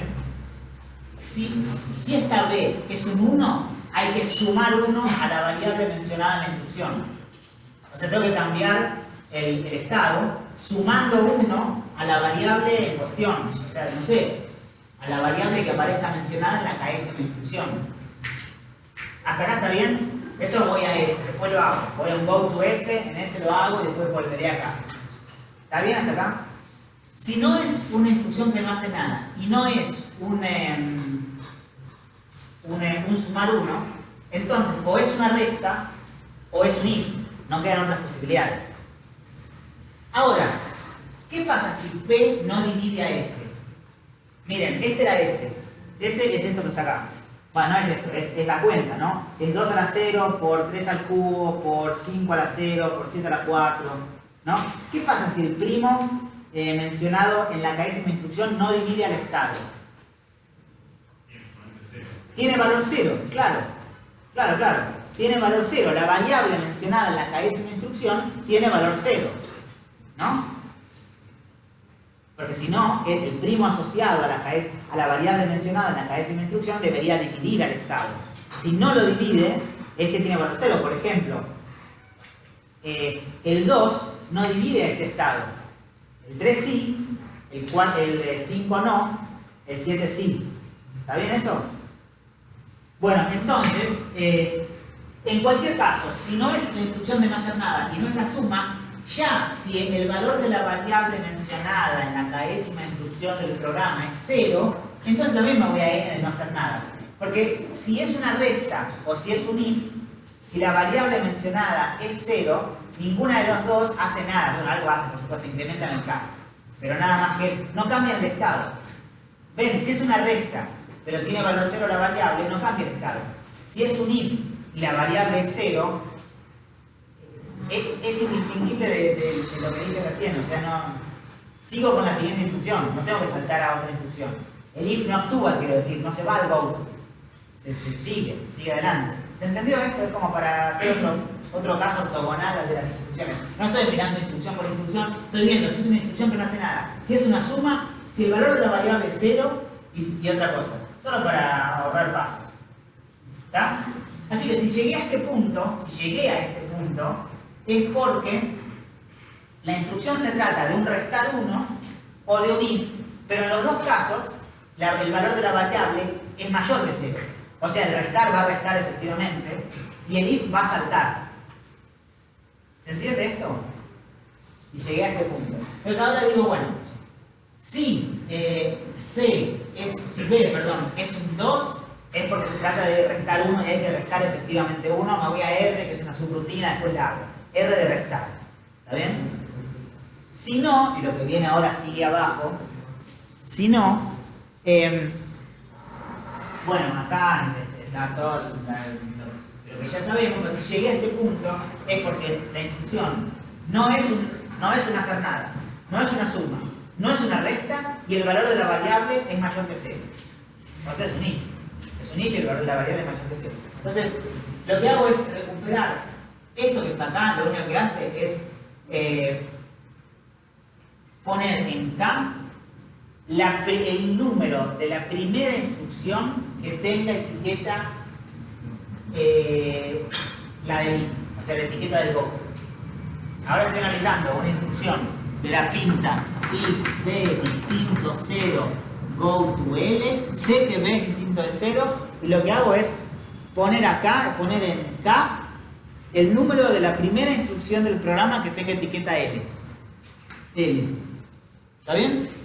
Eso es lo que está ahí en import, después lo miran, pero hace eso, es una pavada. ¿Está bien? Es de cómo codifica las instrucciones. No importa, créanme. O no, lo miramos con detalle, pero no es interesante. ¿Está bien? Y acá termina el ciclo. Entonces vuelve al ciclo que decía si K es distinto de la cantidad de instrucciones más 1, o K es igual a 0, ir a F, y volví a analizar de qué instrucción se trata. ¿Se entiende? Lo único que dejé colgado es cómo modifico los estados. O sea, bueno, el que se llamaba los estados y la instrucción, ¿no? El N, el S, el R, estas cosas las dejé colgadas, ¿no? Tengo que hacerlas en algún lugar del programa. ¿Sí? ¿Qué tiene que hacer el N? El N en realidad no cambia el estado tiene que seguir siendo el mismo, este que está acá. Lo que sí tiene que cambiar es el K. ¿Cuánto vale el nuevo K? K más 1. Es este. Entonces hace K más 1 y vuelve al ciclo. ¿Está? No cambia el estado. ¿Qué tiene que hacer el que suma 1? Ahora, ¿no? Imaginen que la carísima instrucción decía a B le asigna B más 1 y P es el primo que contiene P es el valor del primo asociado a la variable B. ¿Qué tiene que hacer para sumarle 1? ¿Qué tiene que hacerle al estado? Supongan que la variable B era, no sé, Z1. ¿Qué tiene que hacer con el estado? Bueno, tiene que hacer esto, ¿no? Así. ¿Pero qué es hacer eso? Claro, es multiplicar por el primo asociado a la variable B. En este caso, el primo asociado a la variable Z1 es el 2, 3, 5. ¿Entienden? Y si la variable B hubiese sido X1, también tienen que hacer esto. Pero hacer esto es multiplicar por el primo asociado a la variable X1, que es el 3, el primo 3. ¿Entiende esto? Entonces, la rutina de sumar lo único que hace es cambiar el estado de acuerdo a lo que dice la instrucción. Había que sumar 1, bueno, multiplica por ese el estado. ¿Entiende esto? Y vuelve a... bueno, y acá dice va a N, que lo que hace es sumar 1 el K y después ir al ciclo principal. ¿Está bien? Y el caso que me falta es el de restar 1. ¿Qué tal si la instrucción era esta? Era la de restar. Pero es un restar efectivo, o sea, el valor de la variable B no es 0. Ahí, no es, ya sabemos por cómo hicimos los if. Entonces, ¿qué quiere decir restarle 1 a la variable x1? Es hacer esto. ¿Pero qué es hacer eso? Es dividirlo por el primo asociado a la variable x1, que en este caso es 3. Y si tuviera que restar 1 a la variable x2, lo que hay que hacer es esto. Pero hacer eso es dividir por el primo asociado a la variable x2, que es 2, 3, 5, 7. ¿Entiende esto?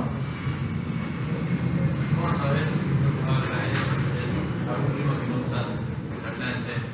No, sé que no cae en 0 porque me las arreglé para acá preguntar si era 0. Esto pregunta si es 0. Si es 0 ya voy a n y nunca voy a llegar al restar. ¿Sí? Bueno, entonces ahí también, restar ¿qué hace? Bueno, divide por el primo y incrementa acá y vuelve al ciclo. En realidad va a n y n hace eso. Así que, y listo, bueno, casi. lo único que me falta es resolver el f. Igual, ahora entienden por qué acá dice 0, por qué también tengo que salir del ciclo cuando k es igual a 0. ¿Cuándo pasa que k es igual a 0? ¿En qué momento pude asignar un 0 acá? Cuando el mínimo es 0. Claro, claro. En este caso, cuando... y por eso había definido, solo por esto definir el mínimo de esta manera, cuando no hay ninguna instrucción con etiqueta L y se trata de un if, entonces este mínimo no lo encuentra y devuelve 0. Y en ese caso, habíamos quedado de acuerdo, en la semántica de los programas, que cuando un if quería saltar a una etiqueta que no existía, el programa terminaba. La manera de codificar eso, en este caso, es k igual a 0. Entonces, ¿cuándo sale del ciclo principal? Solo por dos motivos sale del ciclo principal, que son los únicos dos motivos de definición de un programa en el lenguaje S. Uno es que se haya caído después de la última instrucción, ejecutó y quiso seguir ejecutando, se había terminado el programa. Y la otra es que quiera saltar a una etiqueta que no existe. ¿Está bien? En cualquiera de los dos casos sale de este ciclo y se va a F. Ahora, ¿qué tiene que hacer F? Porque lo que yo buscaba era una función que devolviera lo mismo que el enésimo programa con entrada x1 y x2. Entonces, ¿qué hace? El ciclo este que estuvimos viendo lo que hace es copia lo mismo que hace el programa E, lo hace acá. Lo copia, y va haciendo cosas, pone, saca. Y al final le quedó de alguna manera el estado, ¿no? Así. ¿Y qué hace? Cuando ¿devuelvo? Claro, tengo que devolver este valor, el valor que esté acá. Porque el programa simulado, ¿dónde deja su salida? En I. Entonces tiene que devolver 4. ¿Está bien? ¿Se entiende? Bueno, y listo. Entonces F hace eso. F devuelve del estado el contenido del primer fierrito de ahí. El del 2, el exponente del 2. Y claro, porque ese es el valor de Y. ¿Está bien? Sí. Me queda una duda, si el programa en sí no terminaba, el intérprete se va a quedar. Claro. Porque... Muy bien. Entonces, buena pregunta. ¿Qué pasa si el programa que estoy simulando, o sea, aquel que tiene el número E, se cuelga? ¿Qué pasa conmigo que soy el intérprete? Me cuelgo también. Y entonces lo copio también en ese caso. ¿Qué es lo que había que hacer? Porque phi tenía que ser igual a psi, que es la función computada por el programa con código E. Si esa función, psi sub programa con código E, se cuelga, entonces mi phi también se tiene que colgar. Y es lo que sucede, porque lo sigue copiando, y lo sigue copiando, y lo sigue copiando. ¿Está bien? ¿Se entendió esto? ¿Hay alguna pregunta? Sí. ¿Por qué el programa PIN duplica la longitud de la lista y va dejando los huecos en el medio? Ah, ¿cómo codifico el estado? No, ¿por qué hace esa lista de 0, 1, Ese es el estado inicial, claro.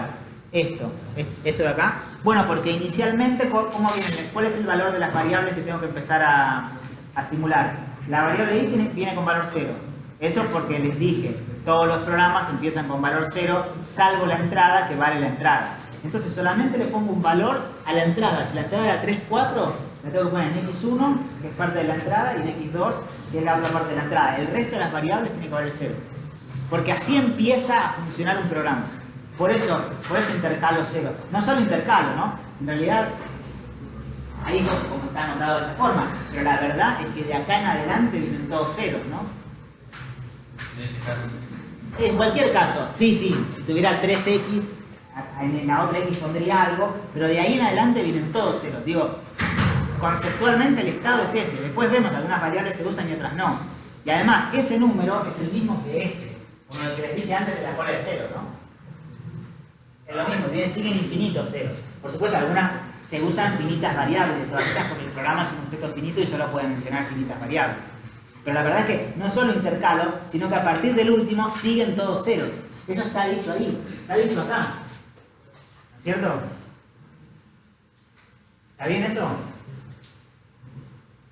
¿Sí? ¿Eso? entiendo que tenés que dejar el 0 para que la salida esté en estado 0. Claro, no solo la salida. Z1 también viene con valor 0, sería esta. Esta. Z2 también. Y si el programa solo miraba, no es este, sino que era phi supra 3 y tenía 3 entradas, esta y esta, a partir de ahí, todas las variables que siguen tienen valor 0. Todas. Incluso las X también. ¿Está bien? ¿Sí? ¿Se entendió esto? ¿Alguna pregunta más? Bueno, entonces, todas estas funciones que se llaman phi son parciales computables. Al final el programa es una cosa así, bueno, es un pseudo programa, ¿no? Por supuesto que van todos juntos, pero es más o menos un ciclo acá, que va analizando de qué instrucción se trata y va cambiando el estado como corresponde y va cambiando el K como corresponde. ¿Está bien? ¿Sí? Ahora, una notación que vamos a usar, vamos a escribir, y esto va a ser un poco por ahí molesto, pero es útil, realmente útil. Vamos a anotar phi sub e de x1 xn a phi supra n de x1 xn. Así que cuando hable de la función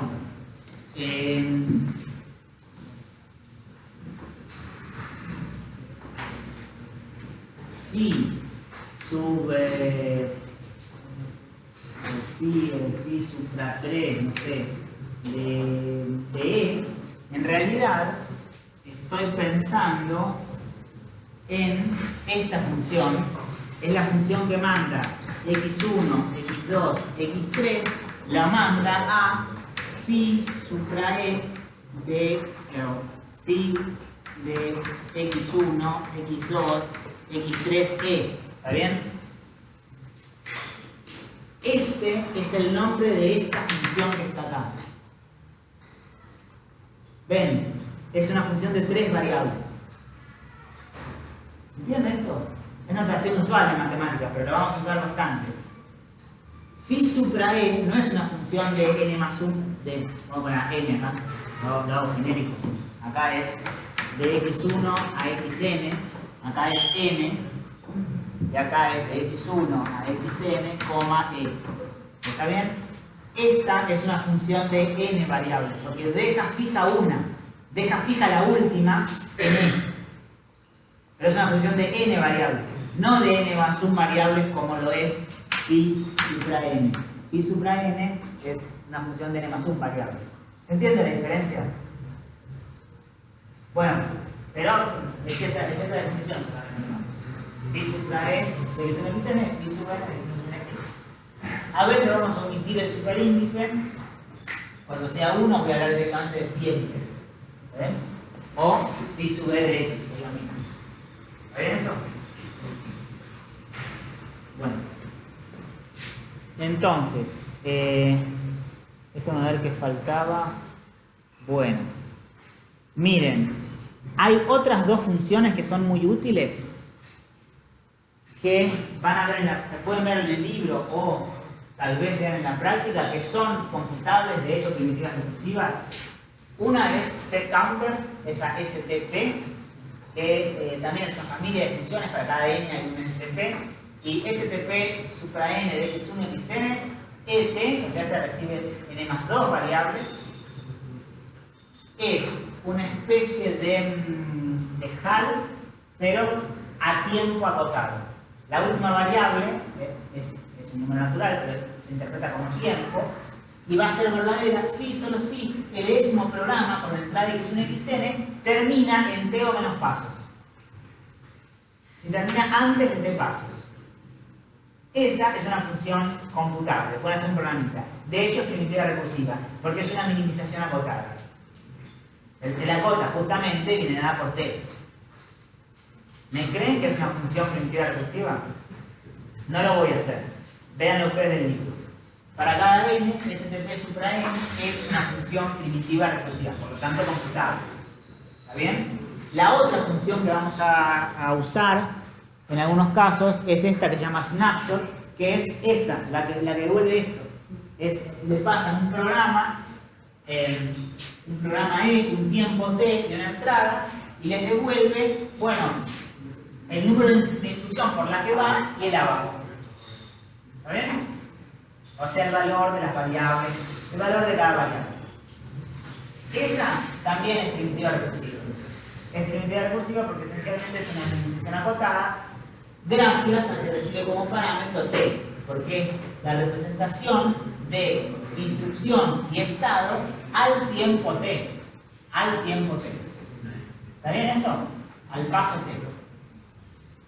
Cuando T es 0 será el estado inicial y después, ¿está bien? Cambia una variable, o no, o es la misma, pero cambia el K, ¿está bien?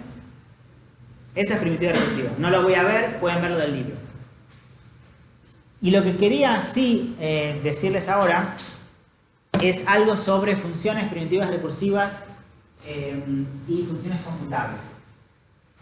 Había dejado picando la pregunta varias veces de si existirá alguna función computable que no sea primitiva recursiva. Que si es primitiva recursiva es computable, ya lo sabemos.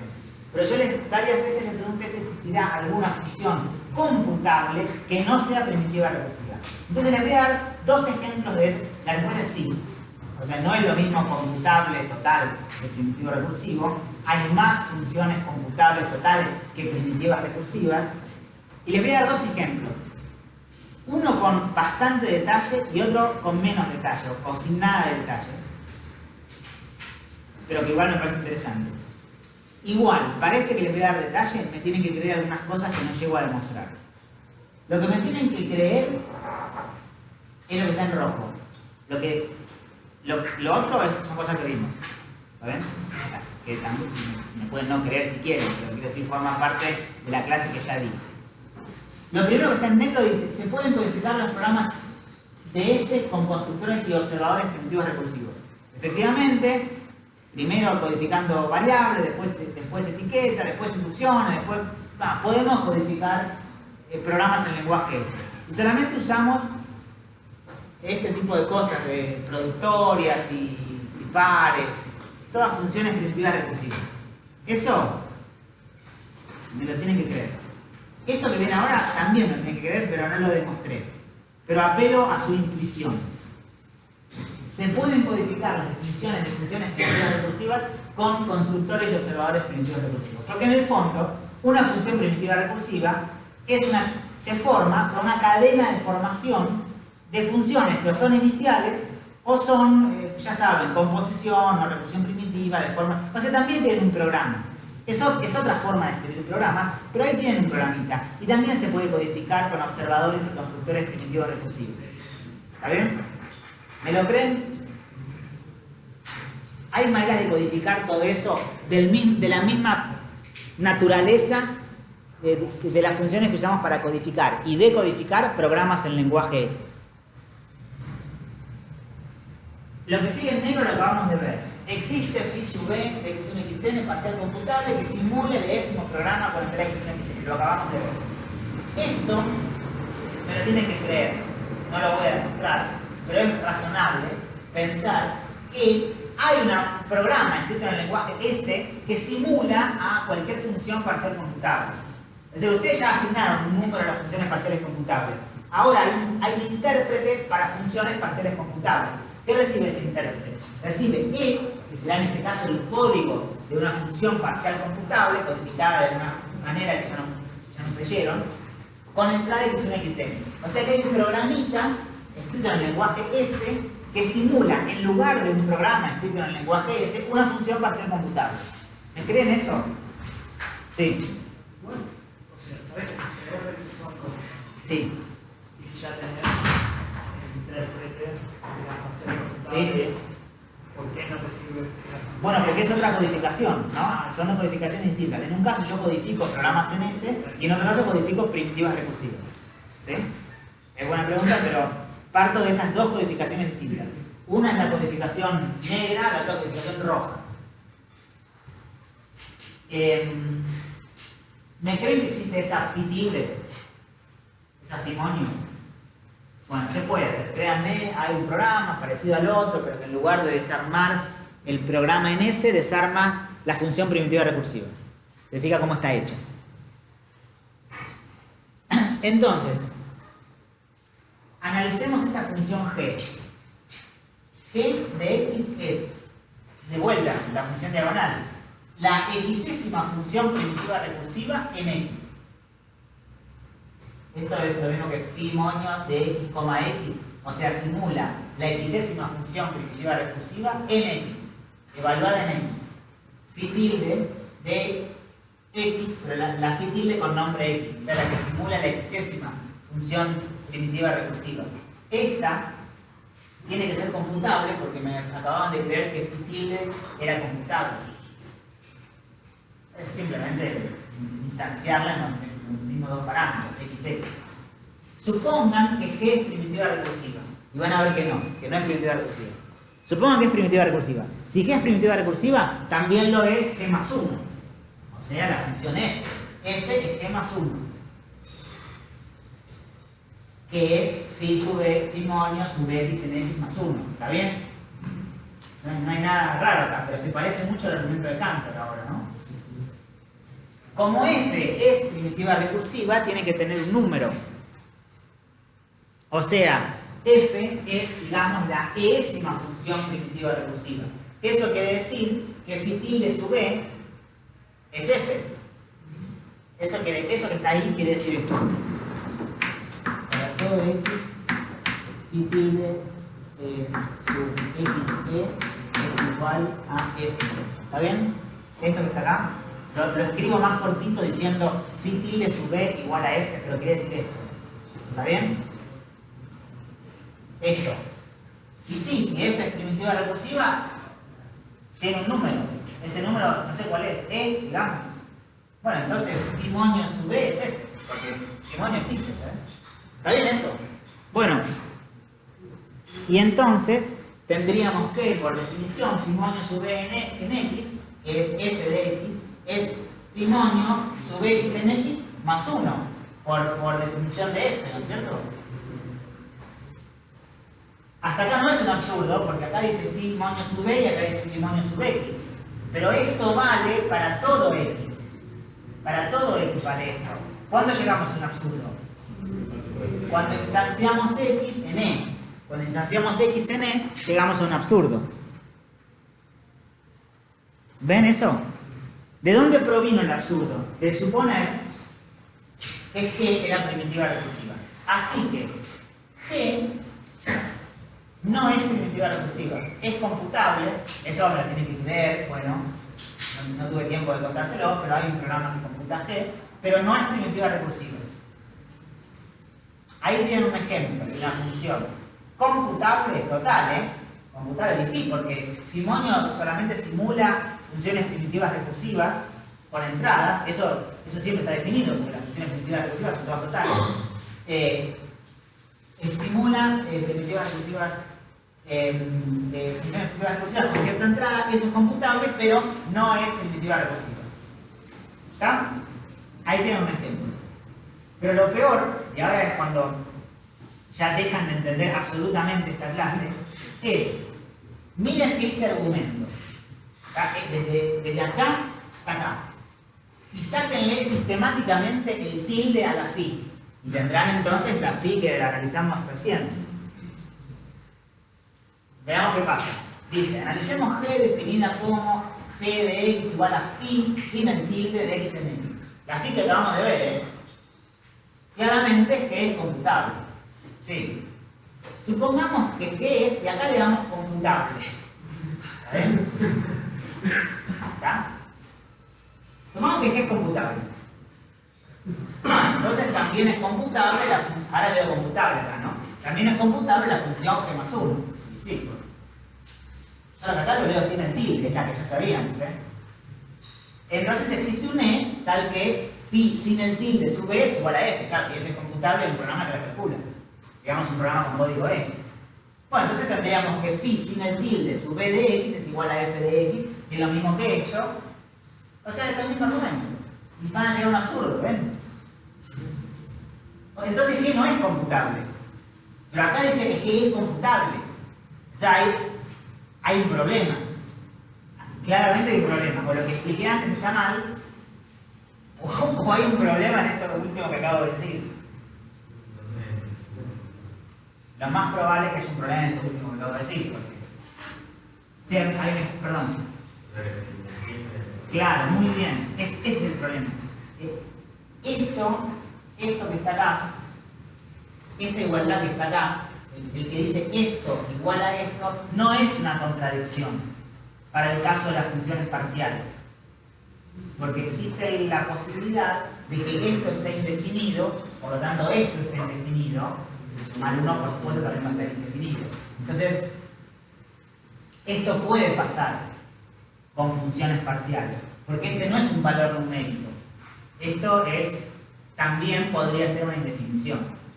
El caso de la indefinición me salva del absurdo. De hecho, uno prueba que el intérprete, con entrada, el intérprete se cuelga. Es otra forma de ver eso. ¿Entienden? El intérprete, el que lo acabamos de ver, phi de 1, que tiene un programa, ¿se acuerdan que lo acabamos de ver el programa? Ese programa tiene un número E. Bueno, entonces este así se tiene que indefinir.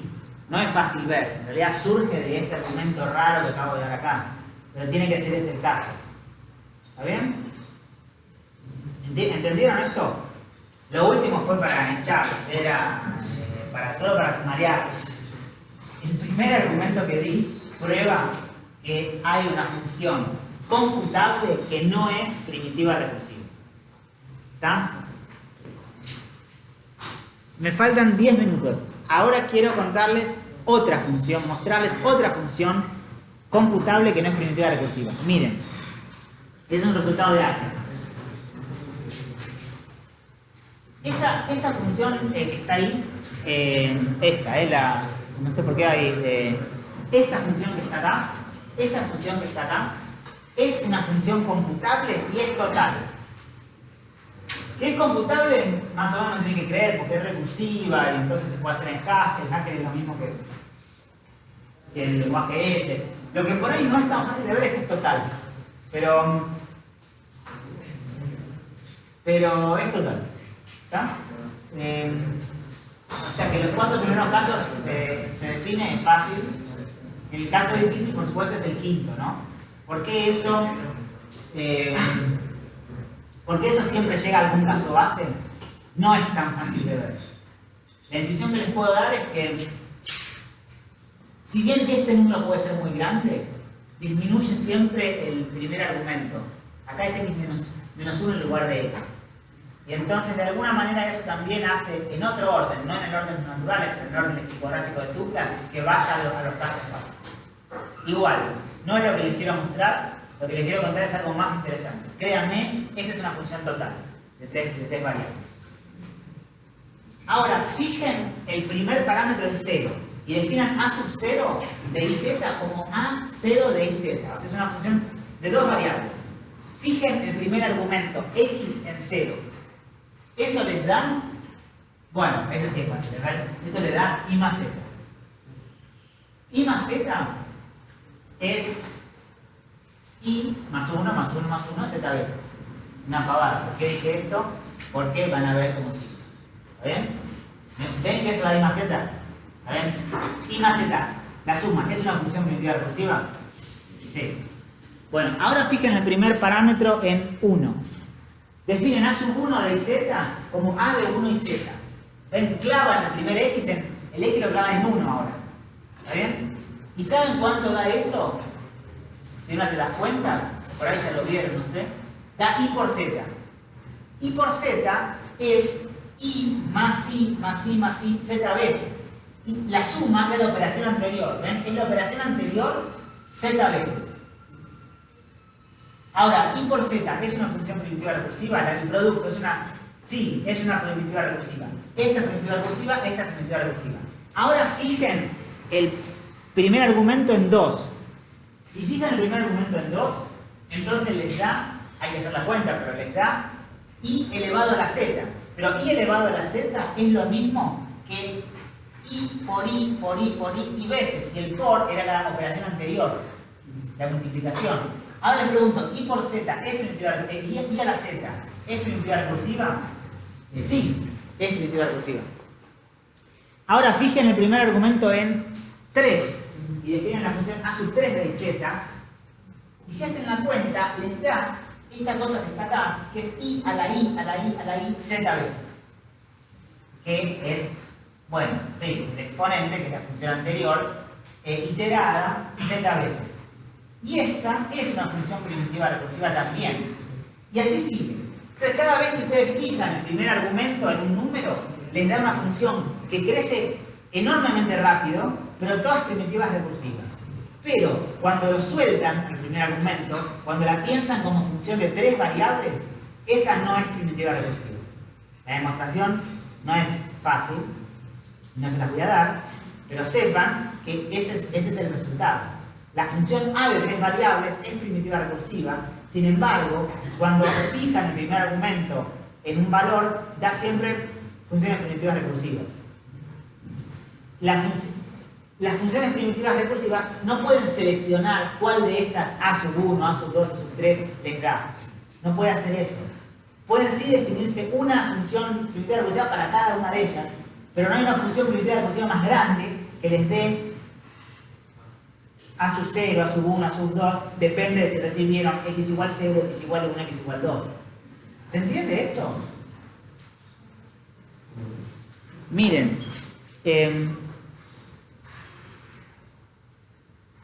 hay otra versión de este mismo chiste, más chiquito, solo con 2 variables, que es esa versión de Robinson y Peter, que es más o menos la misma idea, ¿saben? Pero con menos variables, una función más compacta también, y le pasa lo mismo. Si uno le fija el primer argumento, el 0 da primitiva recursiva, si lo fijan en 1 es una cuenta más fea, pero da primitiva recursiva, si lo fijan en 2, si lo fijan en 3, si lo fijan en 4, más o menos la misma idea que vieron antes, pero la fórmula es distinta. Cada vez su i es primitivo recursivo, pero b no es primitivo recursivo. Y además, lo que pasa, y también pasaba con la otra, pero acá es más fácil de explicar, es que, bueno, primero que crece enormemente rápido. Miren, b de 4,2, que además es b de 4,2, no es b de 1.000 millones, 200.000 millones, es b de 4,2, nada más. B de 4,2 da ese número enorme. Bueno, más o menos ese número. Ese número, ven lo grande que es. No es el número 19.728, es un número con 19.728 dígitos. 19.000 dígitos. No sé qué nombre tiene. No, tiene ese nombre. Es muy grande, un número muy grande. Y es nada más que b de 4,2. Háganlo en un papel, no lo hagan porque es lo que va a pasar. Pero es b de 4,2 nada más. ¿Cómo puede ser? B de 4, con un 4 acá, un 2 acá. Tengo que ir por no sé cuál de estas, si por esta, entonces vengo acá. Lo puede hacer. Y sí, pero bueno. No, porque es demasiado largo. ¿Está bien? ¿No les sorprende esto? No. Bueno, miren. Y lo que le pasa es esto, que si definen b' de x como la diagonal de b, o sea b de xx, esa función no es primitiva recursiva, de hecho, crece más rápido que cualquier función primitiva recursiva en el siguiente sentido. Agarren la función primitiva recursiva que crean que crece muy rápido. Bueno, b' al principio pierde, pero a partir de un momento le gana. A partir de un momento al infinito le gana. ¿Está bien? Agarren 2 a la x, le regana. 2 a la 2 a la 2 a la... le gana. Claro, al principio pierde, en infinitos casos pierde. Pero a partir de un momento crece más rápido que cualquier función primitiva recursiva. Y la función b', al igual que la función b, es computable. Bueno, es computable porque hace un programa en Haskell y lo hace. Ahí está, de hecho está escrito en Haskell directamente. ¿Está bien? ¿Sí? ¿Cómo, perdón? Con la de Ackermann pasa lo mismo. Sí, crece más que instanciada, crece más que cualquier función primitiva recursiva. Sí. ¿Y esta crece más lenta que la de Ackermann o está? No sé. No sé. El fin de vamos a hacer una carrera de funciones. ¿Una carrera de qué? De funciones. De funciones. Ajá. Sí. Sábado 8 AM en el pabellón 2. Bien. Ese número es más que la cantidad de partículas del universo. Leí en Wikipedia. ¿Está bien? No sé si era eso, pero es muy rápido. Crece muy rápido. ¿Está bien? Si es más grande que la cantidad de partículas del universo, no lo van a poder computar. No, porque si le sacaba las partículas para escribir, no puede. ¿Está bien? ¿Está? ¿Entendieron esto? Eso sí lo escriban en binario, Si algo binario puede ser que con la logaritmo de la cantidad de partículas del universo tal vez. Pero no tienen tantas partículas a disposición tampoco. Bueno, ¿está? ¿Hay alguna pregunta hasta acá?